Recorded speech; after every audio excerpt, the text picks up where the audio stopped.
छात्र सड़क पर हैं और सत्ता खामोश है।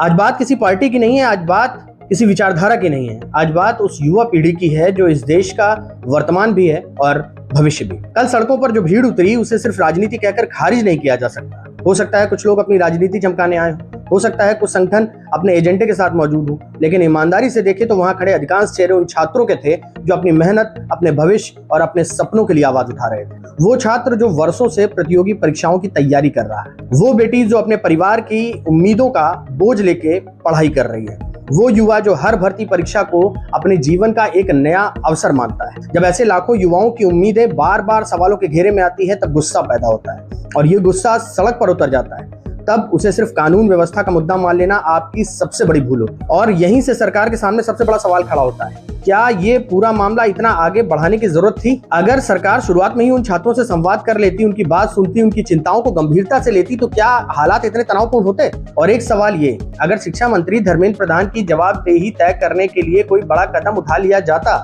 अगर उनकी भूमिका की समीक्षा होती या उन्हें पद से हटाने के लिए विचार भी किया जाता, तो आखिर इससे इतना बड़ा क्या फर्क पड़ जाता? लोकतंत्र में मंत्री पद स्थायी नहीं होते।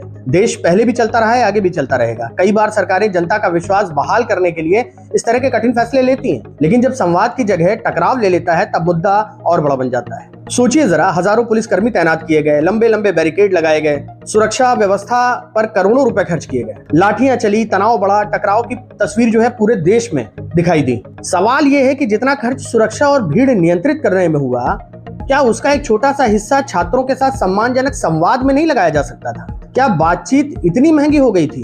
क्या युवाओं को सुन लेना इतना कठिन था?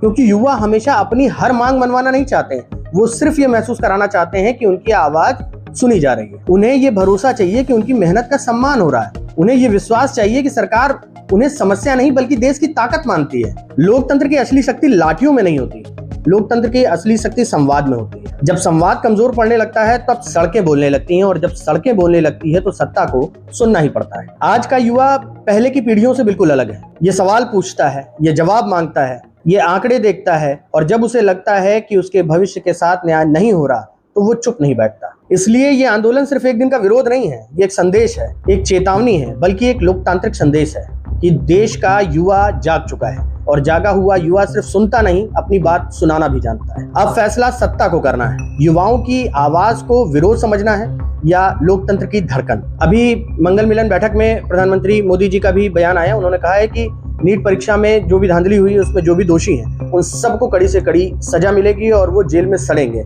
लेकिन सवाल अब भी वही है, क्या धर्मेंद्र प्रधान का इस्तीफा होगा?